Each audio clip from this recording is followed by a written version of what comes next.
Hi, and welcome to I think that we're on day 9, no, day 10 of Coping with the Holidays, and I am coming to you live from Mozambique. And I thought this would be a good day to talk about cooperative economics, which is the second principle of Kwanzaa.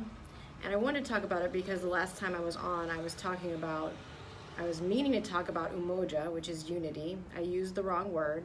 I used the word ujamaa, which is the word for cooperative economics. So I thought today I would do the principle of ujamaa, which is cooperative economics.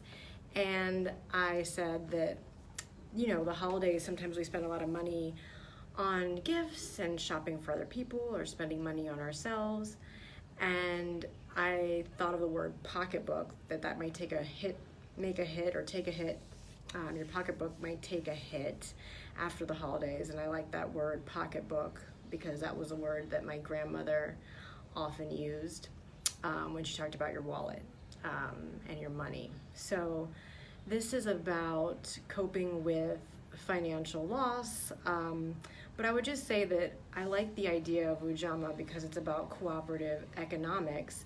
And cooperative economics is using the word cooperative, which means that, being financially abundant isn't just about being able to make money yourself, being able to be autonomous, being able to be financially independent, which are the things I think that we often focus on when we think about financial security. So I like this idea of cooperative economics because it's acknowledging that being financially abundant means that you don't do it alone, that you find ways to cooperate and to collaborate with other people as it relates to your finances. And this is really, I think, the difference between working hard and working smart as it relates to your finances. And when you are working smarter, you're often working together. Hey Laura, thanks for joining me tonight. I'm talking about cooperative economics. So I know that we even had a conversation recently about, how having a child changes your financial picture. So this is about how we can work smarter and how we can work smarter and apply that to our finances by cooperating and collaborating with other people. And working smarter is very different than working harder. So I think that when we think about making more money and being more financially abundant, our mind automatically goes to working harder. And so this is my actual intention for the new year is I want to work smarter. So I want to share, I would love for you all to share your ideas about this. I really want 2019, hey Natasha, to be more about working smarter and how that's so different than working harder and how we can have so much more abundance and ease when we work smarter as opposed to harder. And Laura, it sounds like you've got a Twitter list about cooperative economics. So yeah, that's awesome. I would love for you to share that. And if you could share it in the comments, I'm sure that other people would really enjoy. And I know, Natasha, you and I had, some experiences working in schools, and schools are not often the place where, professionals feel the most financially abundant. So I think that this is really a conversation that not just applies to people during the holidays, but it applies to people in all different walks of life, all different kinds of professions. And so the idea of working smarter, it's not just working with other people, but it's working smart. And what I like about, working smart as it relates to money is that we have to start thinking about how we spend money, our decisions around money, our relationship to money, and how we communicate about money. And when we think about how we just bring awareness to how we're spending our money, we would want some intention to be around that, meaning that what you spend money on is aligned with what you value.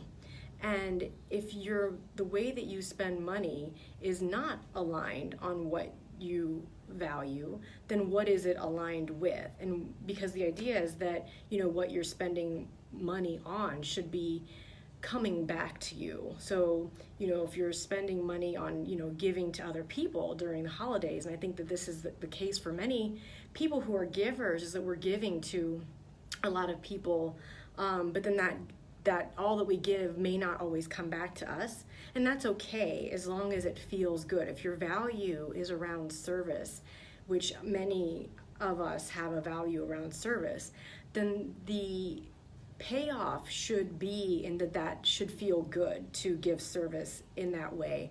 And how we know when what we're doing may not be aligned with our values is that what we're doing, even if it's spending money, doesn't actually feel good. It doesn't return on the emotional, it doesn't return an emotional investment or an emotional return on the investment. And so I think that a really important distinction to make, I think especially as it relates to finances, is that sometimes when we buy something, it feels good immediately. Like if we make like an indulgent purchase, if I bought a new car today, I have been an indulgent spender, and I think that I've made like decisions that are like, oh yes, like this is going to be good, and this is going to make me so much money, and this is going to be, and I make a decision like really fast, and that may not be the most wise decision because I haven't thought it through. It was they've been impulsive buys, so I kind of like just quickly made the decision, and those decisions don't return on the investment because they're not thought out. They're kind of like I always say that impulsive decisions are not coming from a grounded place. Like if you have to make the decision fast, it may not be the decision that you would make if you slept on it or you sat on it or you thought about it. So you want to be making decisions that are aligned with your values, and in order to be aligned with your values, you have to be able to be present and sit with that value. It's not something that just would come up and leave. It's something that would be there if you slept on it, you sat on it, if you thought about it, if you talked to somebody else about it. So being able to make decisions that not just are aligned with your values, but you'll know that you're aligned with your values because the payoff is not going to just feel good. It's going to feel good, and that feeling good is going to last. It's not going to just be a temporary, oh, this felt good for a moment, but then 3 days later it didn't feel so good because either the sparkle wore off, or I didn't get what I thought I was going to get out of it. So how you really know when a decision is aligned with your value is that feeling that comes, the positive feeling, the good feeling that comes with it is going to be one that is more permanent and less fleeting. If it shouldn't be fleeting at all if it's an aligned decision. And so I think that, when you start having conversations with people about these values, you also start being aware of what your own values are, and bringing this awareness to our decisions around money is one of the most important conversations that we can start having with people, with our friends, with our families, with our loved ones.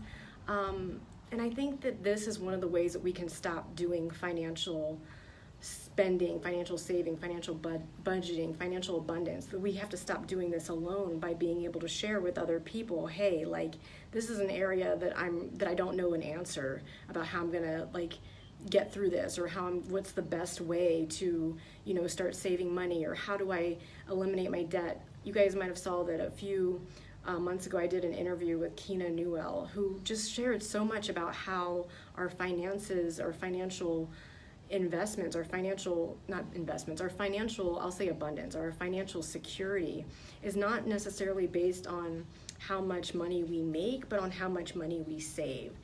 And being able to save money means that we have an emotional resource within ourselves that does not demand that we compensate for any kind of imbalance or vulnerability by indulgences such as spending. So one of the ways that we can start creating financial abundance is by making sure that we nurture ourselves in the other ways emotionally, so that we don't have to start compensating emotionally or start compensating financially for what's missing in other areas or in other ways in our life.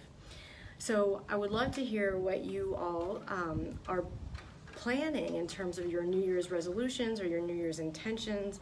I would love to hear about what your own values are that are important to you, and how and if those values are reflected in how you spend money, and to bring more conscious awareness to not just how you spend money, but how you communicate about money. And I think that that is something that, like I said, I want to challenge you all to have a conversation with someone about, even if it's just, I'll share with you all that a bad financial decision I made was that I showed up late to the airport a few days ago, and that cost me an additional $1,800 on a plane ticket that I just had to purchase. And that was just out of being, trying to do too many things before I went to the airport, maybe being a little bit arrogant about, the idea that people would compensate me, and I really lost out big. So I think that I learned an important lesson about planning and preparing and consideration. And so this is really, when I think about, if I don't think just about the loss of the money, I think about what my own values were that led me to make that decision, then I'm in a much better position to create abundance and rebuild after that setback, as opposed to if I just tried to make it up financially. Creating financial abundance isn't just about thinking about money. It's thinking about your mental and emotional health. And your mental and emotional health supports good financial decisions. So let me know what you guys think about the video, what your own, like I said, your own commitments, intentions are for the new year. And I will look forward to seeing you all. Maybe I'll see you all one time before the end of the new year. Until then, happy holidays.